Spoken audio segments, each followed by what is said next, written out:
하겠습니다. 제가 11절을 읽습니다. 예수께서 예루살렘으로 가실 때 사마리아와 갈릴리 사이로 지나가시더라.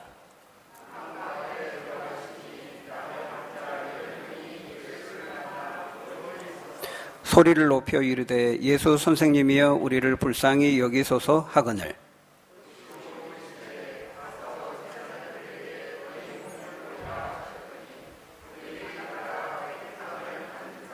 그 중에 한 사람이 자기가 낳은 것을 보고 큰 소리로 하나님께 영광을 돌리며 돌아와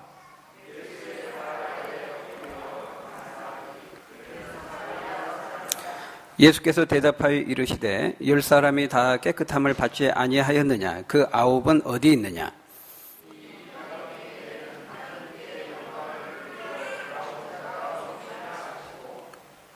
같이 읽겠습니다.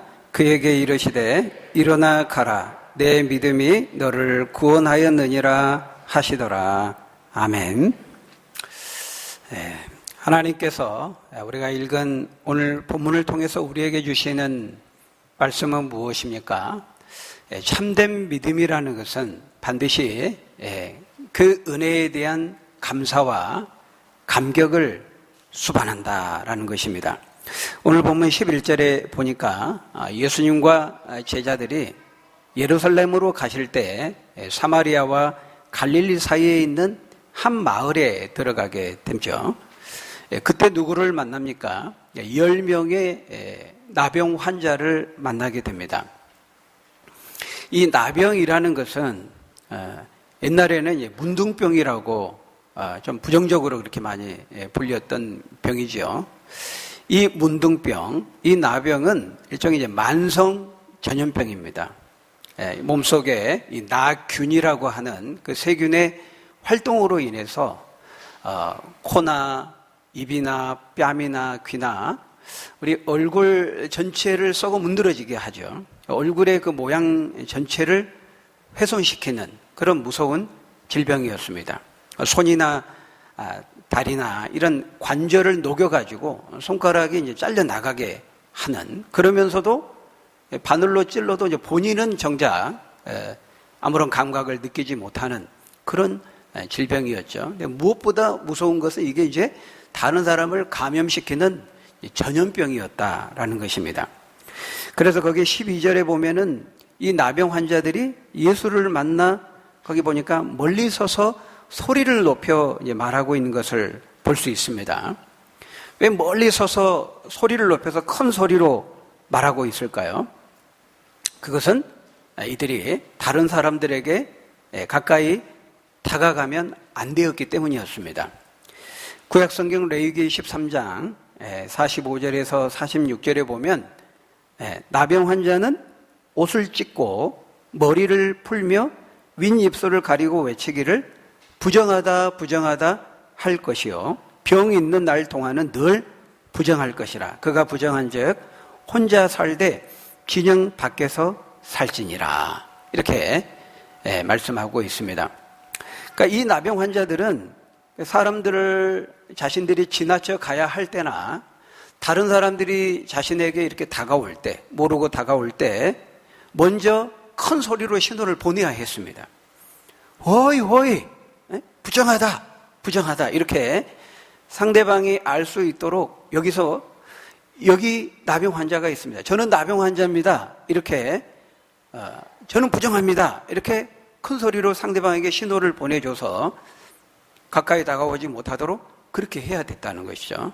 이제 그렇게 하지 않으면은 다른 사람들에 의해서 이제 돌로 쳐 죽임을 당할 수 있는 그런 일이었죠. 율법이 이미 명시가 되어 있습니다. 그러니까 이 나병 환자의 삶이라고 하는 것은 정말 말로 할 수 없는 그 비천하고 비참한 삶이었다고 우리가 충분히 알 수가 있는 거죠. 여러분, 오늘 우리도 지금 이 코로나 시대를 살고 있지 않습니까? 근데 이 코로나 때 사람들이 얼마나 이렇게 민감합니까? 예민합니까? 한 1년 6개월 이제 지나니까 지금은 좀 맷집이 생겨가지고 이제 뭐 대처 요령도 좀 알고 백신 접종도 많이 이루어지고 이러니까 마음에 좀 여유가 생겼죠. 근데 여러분 초창기 한번 생각해 보세요. 잘 몰랐을 때 얼마나 많은 사람이 공포를 찾게 되었습니까? 그러니까 엘리베이터도 같이 타는 것조차도 꺼려하고 손잡이도 다른 문 같은 손잡이 절대 안 만지려고 하고 지금도 여전히 그렇습니다만은 지금은 많이 나아졌죠. 근데 여러분 우리가 지금 이 21세기 과학기술 문명 시대를 살고 있잖아요. 그러니까 지금은 이 많은 의학적인 정보와 지식을 가지고 이런 의료 문명의 혜택을 받고 있는 오늘날에도 사람들이 이렇게 예민하고 민감하게 반응한다는 거예요. 근데 지금 이 구약시대 4,000년 전 또 신약시대 2000년 예수님 당시 그때는 어떠했겠냐 하는 것이죠. 이 전염성을 갖고 있는 이런 나병이라고 하는 것에 대해서 그러니까 우리가 이 세균의 존재를 알게 된 것이 불과 지금 200년도 안 됩니다. 바이러스, 세균 이런 게 존재했다는 걸 몰랐어요. 그러니까 옛날에는 우리가 뭐 중세 시대도 보면은 이런 뭐 세균의 뭐 패스트라든지 이게 다 그 세균에 전염돼서 그런 거잖아요. 그걸 모를 때는요, 이걸 종교와 연결시켜가지고 귀신이 들려가지고 그래서 마녀라고 한 겁니다. 마녀 사냥. 여러분 잘 아시죠? 원인을 잘 모르니까 이제 애매한 사람들을 이제 잡아다 족치고 죽이는 거죠. 그러니까 지금 우리 오늘날에도 이 코로나 때문에 사람들이 뭐 감염자 어디서 생겼다 그러면은 얼마나 예민하고 민감하게 오늘 본문에 있는 이 나병 환자 대하 그 정도는 아니어도 뭐 상종도 안 하려고 그러잖아요.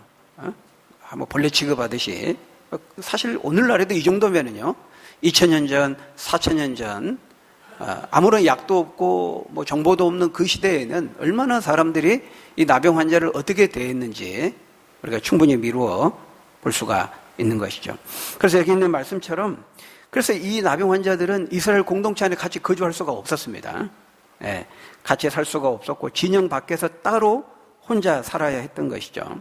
오늘날에도 이제 코로나 감염자가 생기면 격리시키잖아요. 따로 격리시키잖아요. 일종의 이제 그런 것과 비슷한 겁니다.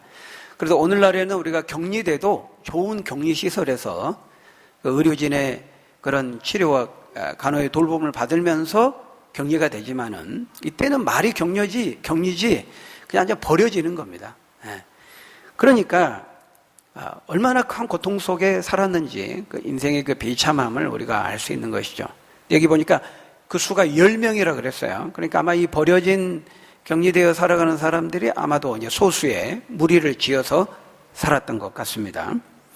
그래서 이들이 이 13절에서 소리를 높여 예수님께 부르짖는 것은 단순히 이제 사람이 다가가면 안 되니까 거리가 멀리 떨어져 있기 때문만은 아니라는 거예요. 여러분 이 부르짖음이라는 것은 이들의 이 큰 소리로 부르짖는 것은 이들의 이 마음 깊숙이 켜켜이 쌓여 있었던 바로 그 고통과 울분의 부르짖음이라고 우리가 말할 수 있는 것이죠. 다윗 예수 선생님이여 우리를 불쌍히 여기소서. 제발 우리를 불쌍히 여겨 주십시오. 우리에게 긍휼을 베풀어 주십시오. 그렇게 간절히 부르짖고 있는 것입니다.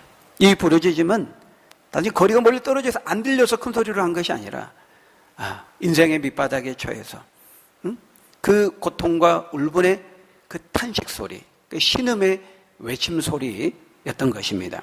그들에게는 아무 인생의 소망이 없는 거죠. 이제 마지막 희망이 있다면은, 마지막 소망이 있다면은 그분이 바로 예수였던 것입니다. 이들이 어떻게 예수에 대해서 알게 되었을까요? 오늘 본문에는 자세히 나와 있지 않지만은 충분히 우리는 짐작해 볼 수 있는 거죠. 이들도 예수님에 대한 그 당시 그 지역에 널리 퍼져 있었던 예수에 대한 소문을 충분히 들었을 것입니다. 수많은 병든 자를 고치시고 귀신을 쫓아내시고 풍랑을 잔잔케 하시고 물고기 2마리와 떡 5개로 5,000명이 넘는 사람들을 풍족히 먹이고도 남음이 있었다고 하는 그 예수님이 하신 일에 대한 소문을 이들도 충분히 들었던 것이죠. 와, 놀랍다. 정말 그런 능력을 가지고 계신 분이라면은 우리 병도 치료해 주실 수 있지 않을까? 이들은 그런 기대를, 그런 생각을 충분히 했을 것입니다. 야, 그분을 만나면 좋겠다. 이런 생각을 가지고 있었는데 어느 날 자신들이 살고 있는 그 마을에 들어오신다는 소식을 듣게 된 것이죠. 그래서 이제 예수님을 먼 발치에서 예수님 지나가시는 것을 보자마자 이들은 큰 소리로 간절히 주의 이름을 부르면서 자신들을 불쌍히 여겨달라고 요청하고 있는 것입니다. 그때 여러분 예수님이 어떻게 하셨습니까? 14절에 보니까 보시고 이르시되 가서 제사장들에게 너희 몸을 보이라 이렇게 말씀하셨습니다. 여러분 예수님은 그들의 부르짖음을 외면하지 않으셨습니다. 따스한 음성으로 따스한 눈길로 그들을 바라보면서 다가가셔서 심밀한 음성을 말씀하셨죠. 그러니까 그들이 멀리서 소리쳤는데 예수님 여기서 큰 소리로 말씀하시기를 가서 제장 너희 몸을 보이라 이렇게 말씀하셨다고 말하지 않죠. 큰 소리로 하지 않으신 겁니다. 다가가신 겁니다. 예수님은 따스한 눈길로 그들을 바라보시고 다가가셔서 인자한 음성으로 말씀하신 것이죠. 가서 제사장들에게 너희 몸을 보이라 이렇게 말씀하신 것입니다. 우리 주님께서 참 얼마나 이 자비와 긍휼이 풍성하신 분인가를 우리에게 보여주고 있죠. 여러분 복음서에서 한번 자세히 보십시오. 예수님은 그 누구도 예수님의 이름을 부르고 도움을 요청한 사람을 외면하신 적이 없습니다.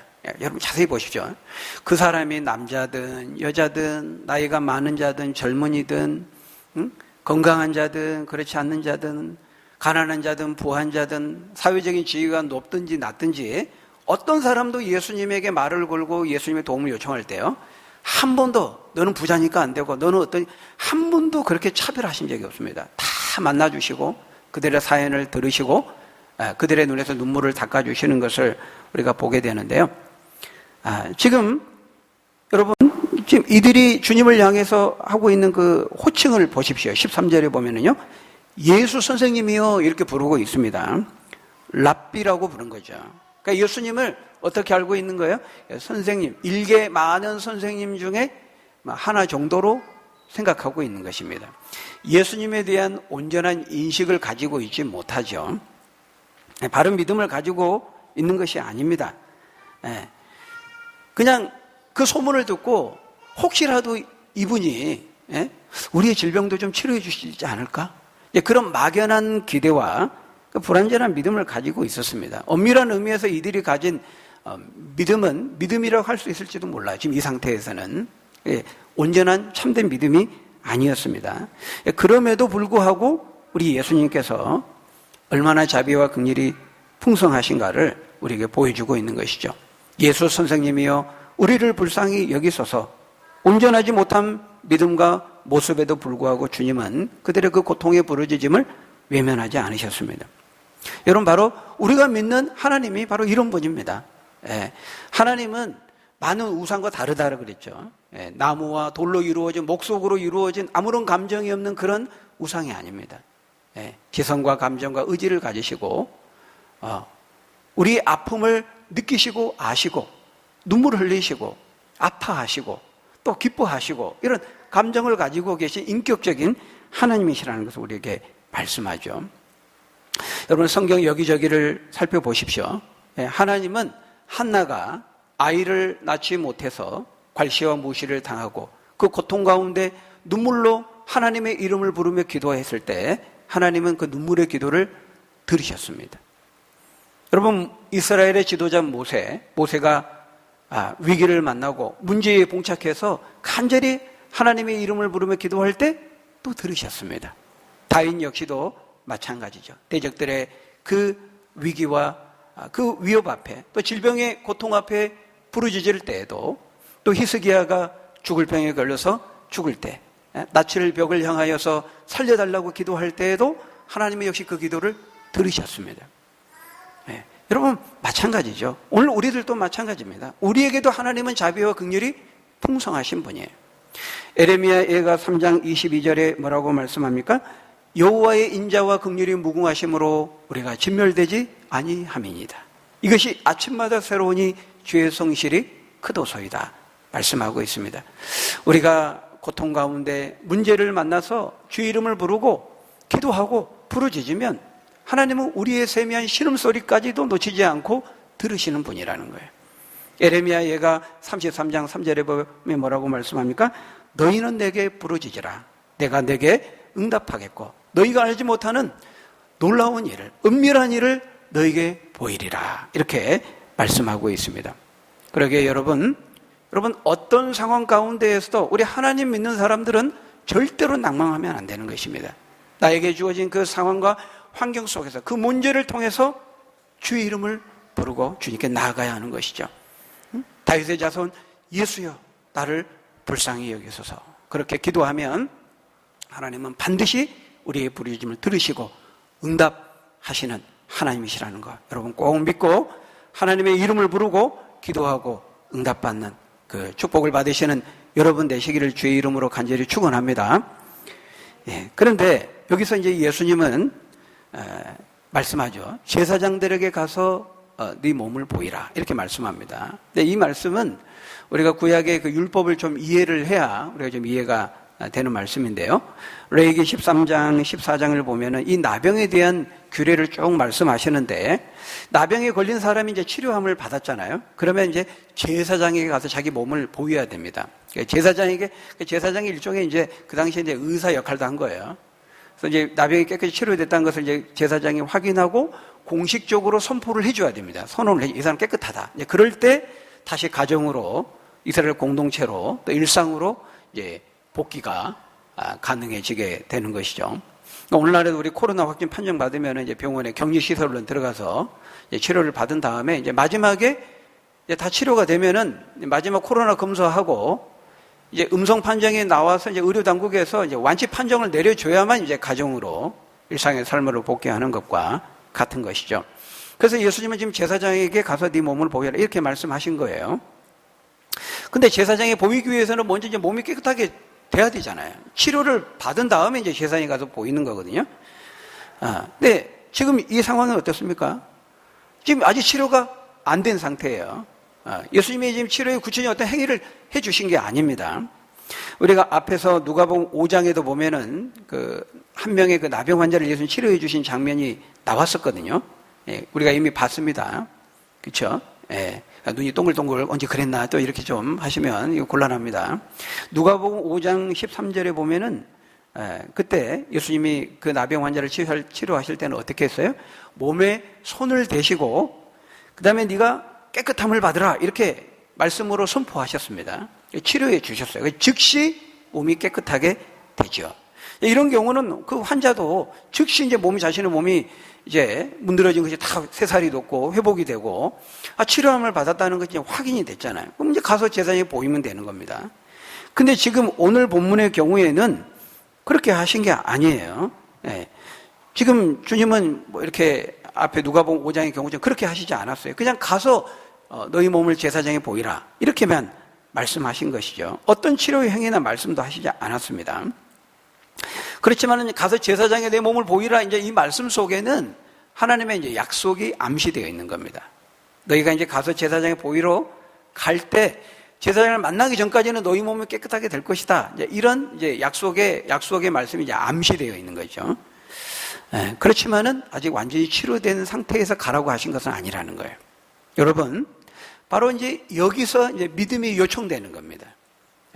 바로 여기서 이제 믿음이 시험되는 거죠. 지금 당장은 치료되지 않았지만은 주님의 말씀을 믿는다면은 치료될 줄 믿고 제사장에게 가야 되는 것이죠. 믿음 있는 사람은 이제 가게 되는 것이고 믿음이 없는 사람은 지금 이 몸이 지금 그대로인데 어떻게 제사장에게 가? 말도 안 되는 소리 하고 있어. 알고 봤더니 돌팔이네. 이런 사람은 이제 안 가는 거죠. 근데 어떻게 했습니까? 그들이 어떻게 반응했습니까? 그들이 가다가 깨끗함을 받은지라 이렇게 말하고 있습니다. 깨끗함을 받은 다음에 간 게 아니고 그 말씀을 듣고 이제 믿고 가다가 깨끗함을 받은 거예요. 근데 이게 이제 시점이 정확히 어느 시점인지 몰라요. 그 말씀을 가다가 한 30분 후에 깨끗하게 된 건지 1시간 후에 된 건지 그 당시에는 다 걸어갔으니까 제사장이 있는 곳으로 가려면은 뭐 하루길을 가다가 그런 건지 그거는 모른데 분명한 사실은 그들이 하나님의 주님 예수님의 말씀을 듣고 치료해 주실 것을 믿고 갔다는 거예요. 그러니까 주의 말씀을 믿고 이제 순종한 거죠. 그래서 여러분 이 참된 믿음이라고 하는 거는 항상 이렇게 순종이 따르는 겁니다.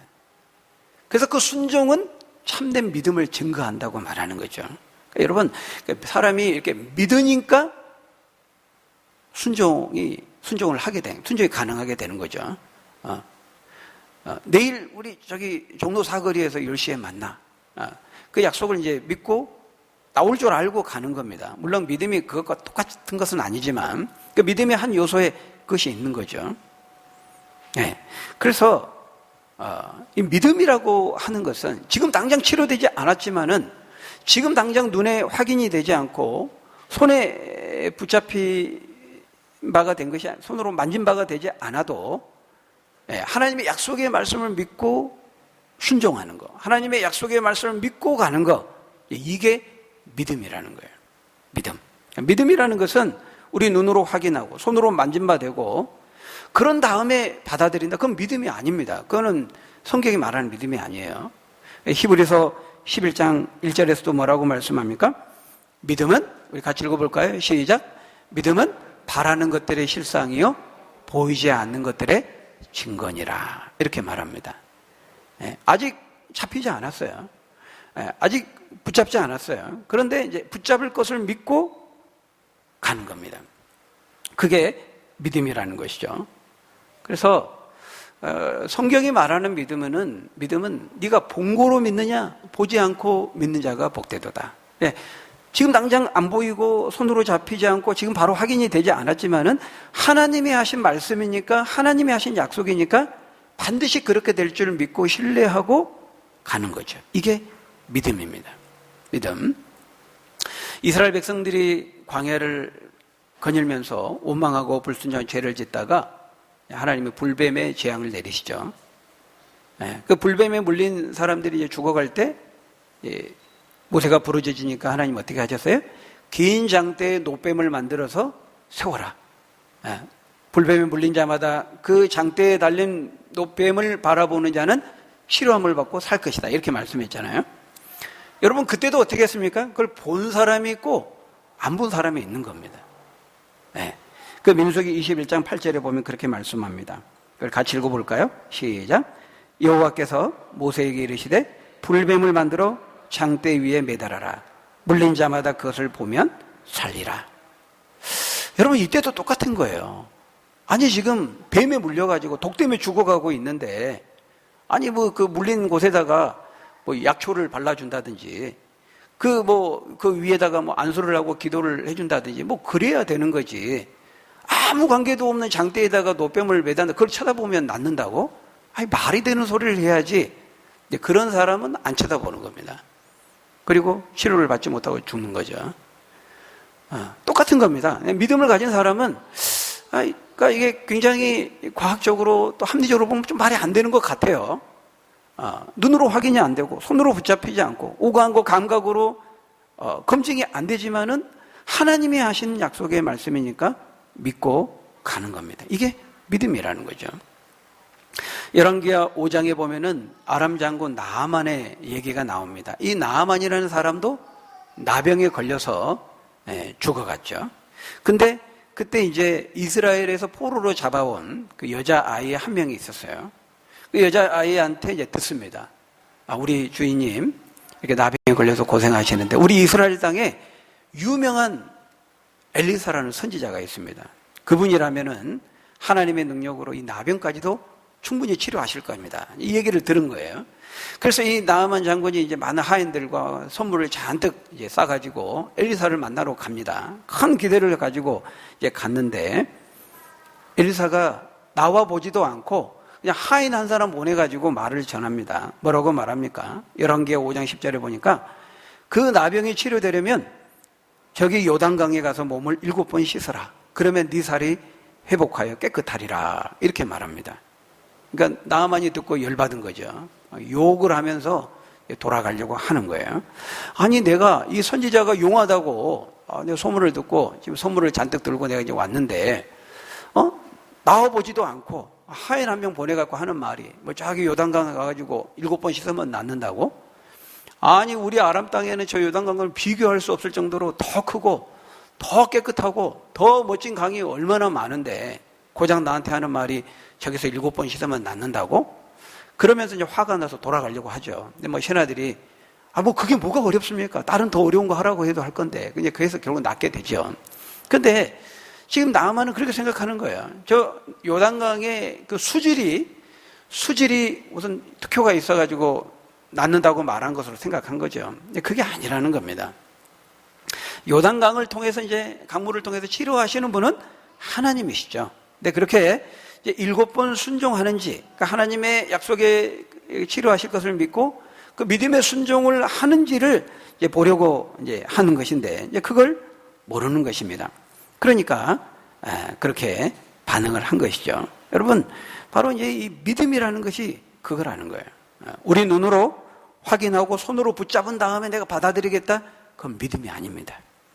여러분, 본고로 믿지 마시고 보지 않고 하나님의 약속과 말씀만을 믿고 신뢰하며 믿고 믿음으로 나아가는 여러분 되시기를 바랍니다. 근데 정말 놀랍게도 이 10명의 나병 환자들이 가서 네 몸을 보이라 이렇게 말씀하니까 주님 말씀하신 대로 이제 제자의 몸을 보이러 갔어요. 가다 보니까 어느 순간에 이제 자기 몸에 놀라운 이제 변화가 일어나게 된 것입니다.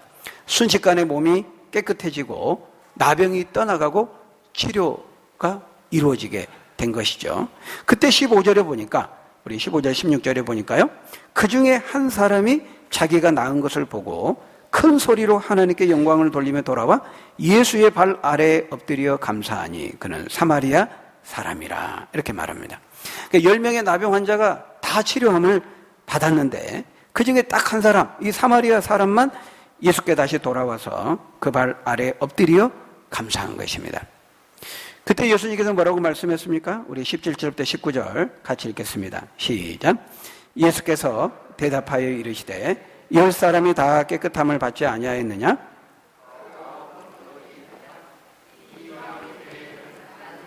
영광을 돌리라. 돌아온 자가 없느냐 하시고 그에게 이르시되 일어나 가라. 내 믿음이 너를 구원하였느니라 하시더라. 여러분, 여기 17절에 그 마지막 부분에 보니까 예수님이 그 9은 어디 있느냐 이렇게 질문하고 계시는데요. 여러분, 이 질문은 정확하게 에덴 동산에서 아담에게 하나님이 하셨던 질문이었죠. 선악을 알게 한 나무의 열매를 먹지 말라고 하셨는데 그걸 따먹고 죄를 범했을 때 나무 뒤에 숨은 아담을 향해 하나님이 찾아오시면서 하는 질문이었습니다. 아담아, 네가 어디 있느냐? 네가 지금 어디 있느냐? 이렇게 물으셨어요. 그 말은 하나님이 지금 아담이 어디 있는지 몰라가지고 물으시는 말이 아니죠.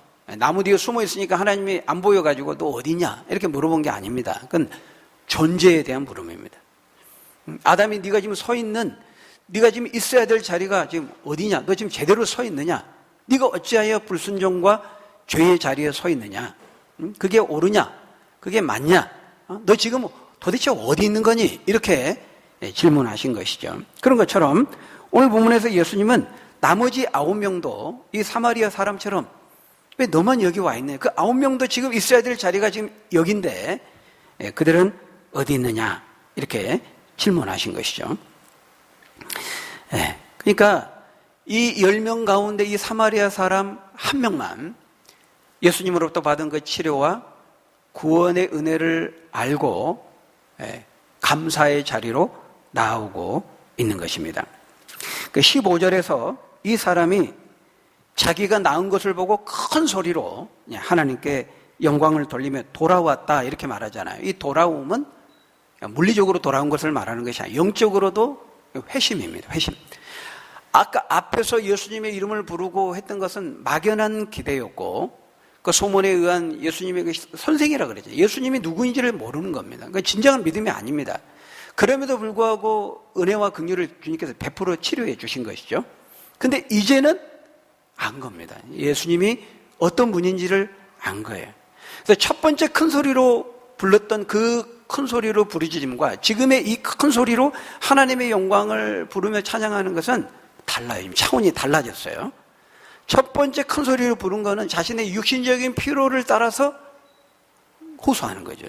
근데 여기서의 큰 소리는 자신을 치료해 주시고 구원해 주신 하나님의 아들로서 우리에게 베풀어 주신 그 구원의 은혜에 대한 감사의 찬양의 탄성이 발한 것입니다. 그 감사 찬양에 대한 탄성의 소리로서의 큰 소리에 부르짖음이에요. 차원이 달라지게 된 것이죠. 그러니까 16절에서 예수님의 그 발 앞 아래에 엎드려서 감사했다. 이거는 경배의 행위입니다. 인간적으로 그냥 치료에 고맙다. 그런 의미가 아니고 이거는 경배의 행위입니다. 앞에서는 예수 선생님이라고 불렀지만 지금 이제는 자신이 엎드려 감사하고 있는 분이 단순히 선생이나 랍비가 아니라 하나님의 아들이시고 구원자의 심을 바로 알고 감사, 경배하고 있는 것이죠. 그러니까 결국 이 사마리아 사람은 나병이라고 하는 그 예수님의 기적적인 나병에 대한 그 치료를 통해서 예수님이 진정으로 어떤 분인지를 알고 그분을 믿고 만나고 그래서 결국 영혼의 구원에까지 이르게 된 것이죠. 그렇지만 나머지 9명의 나병 환자들은 육신적인 필요를 따라 그들이 부르짖었고 주님으로부터 비록 나병이라고 하는 육신적인 치료의 그 필요를 체험받았지만은 거기서 끝난 거예요. 영혼의 그 영원한 구원을 얻지는 못한 것이죠.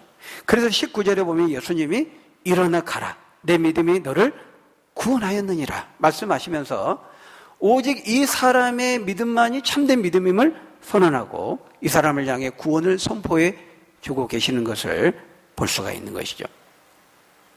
여러분, 이 불치병에서 치료되는 기적과 이적을 경험한다는 것은 놀라운 경험이죠. 그렇지만 사실 기적이나 이적 그 자체는 사실 별거 아닌 것입니다. 왜냐하면 그 기적과 이적이 그것을 통해서 하나님이 어떤 분인지 알고 주님을 믿고 만나게 될 때 그 이적과 기적은 가치가 있는 것입니다. 지금 예수님 그걸 말씀하는 거예요. 9은 어디 있느냐? 그들이 있어야 될 자리는 자신을 치료해 주신 그 육신적인 치료를 통해서 예수님이 누구인지를 알고 하나님의 아들인지를 알고 그 베풀어 주신 은혜의 진정으로 감사해야 되는 이 자리에 지금 돌아와야 되는데 예수님이 지금 나병 치료를 해주신 그 이적을 베푸신 이유와 목적이 거기 있었거든요. 그 육신적인 치료와 필요를 채워주심으로써 예수님이 누구인지를 알고 깨닫고 이 사마리아 사람처럼 예수님의 발 앞에 돌아와서 엎드려 감사, 경배하기를 원하셨던 것입니다. 그것을 위해서 예수님이 기적을 베푸신 것이죠. 근데 안타깝게도 이 9명의 이 사마리아 사람을 제외한 9명의 나병 환자들은 그냥 육신적인 피로만을 통해서 예수님을 통해 육신의 피로만을 얻는 것으로 그냥 만족한 거예요. 그냥 얼른 가서 이제 몸이 나온 제사장에 보이고 빨리 가족에게 돌아가고 일상의 삶으로 돌아가는 일에만 이제 몰두한 겁니다. 육신적인 피로만을 위해서 나아간 것이죠. 여러분, 우리가 기억해야 됩니다. 이 나병 환자들이 나병에서 기적적으로 기적을 경험하고 치유를 받았다고 해도 그들은 또 죽습니다. 나병에서는 치료받았지만은 다른 병이 걸려서 또 나이가 많아서 죽었을 것입니다. 지금 없죠? 죽었습니다. 여러분, 나병을 통해서 그 나병의 기적을 체험해서 고침받았다고 해도 그 영생을 얻는 것은 아닙니다. 그 나병에서 치료는 받은 거예요. 그러나 그렇다고 해서 안 죽습니까? 다른 병 안 걸립니까? 다른 병 걸리고 결국은 죽게 되는 것이죠. 그래서 여러분, 성경에서 기적과 이적을 행하시는 그 문맥을 잘 보시면은 단 한 군데서도 막 기적 자체를 높이거나 인간의 그 기적에 대한 호기심을 충족시키는 그런 용도로 기적과 이적이 사용되지 않습니다. 기적과 이적은 항상 하나님이 어떤 분인지를 증거하기 위해서 예수님이 하나님의 아들이심을 나타내기 위한 증거와 그 통로와 그 목적으로 기적과 이적에 사용되는 것이지 막 그 이적 자체를 높이거나 뭐 거기에 사람들이 막 올인하거나 그런 용도로 쓰지 않습니다. 막 썩은 이빨이 근이빨로 되는데 온통 그것에 막 그런 식으로 성경은 기적을, 이적을 사용하지 않는다는 거예요. 그런데 안타깝게도 이 사마리아 사람을 제외한 나머지 9명의 나병 환자들은 나병에서의 치료라고 하는 육신적인 피로를 채우는 것으로 거기서 끝나고 그것을 통해서 주님이 원하셨던 예수님이 누구인지를 알고 만나고 천국에 들어갈 수 있는 영생과 구원을 얻는 일에는 실패하고 말았다라는 것입니다. 여러분, 오늘날에도 마찬가지입니다. 사람들이 교회를 오는 동기들이요, 처음에는 어떤 큰 질병에 걸려서 교회에 첫 발을 내딛는 경우가 있습니다. 질병의 문제 때문에 또 물질적인 또 사업적인 또는 뭐 자녀의 문제로 이런저런 삶의 피로를 인하여서, 육신적인 그런 피로를 인하여서 교회를 찾고 예수님이 나오는 경우가 많이 있죠. 예, 좋습니다. 예, 은혜와 자비와 긍휼이 풍성하신 주님은 그런 사람들도 절대 외면하지 않습니다. 오늘 본문에서 우리가 확인한 것처럼 예수님을 랍비 정도로, 선생 정도로 부르면서 온전치 못한 그런 인식과 믿음을 가지고 있는 그런 사람들에게도 주님은 외면치 아니하시고 그를 치료하시고 은혜와 긍휼을 베푸시는 것을 우리가 확인하지 않습니까? 그러나 그럼에도 불구하고 거기서 끝나면 안 된다는 거예요. 그런 육신적인 필요를 통해서 결국 우리가 나아가야 될 곳은 어디입니까? 예수님이 하나님의 아들이시고 구원자이시고 우리가 경배해야 될 하나님의 아들이심을 믿는 그 자리로, 그 감사의 자리로, 경배의 자리로 나아가야 되는 것이죠.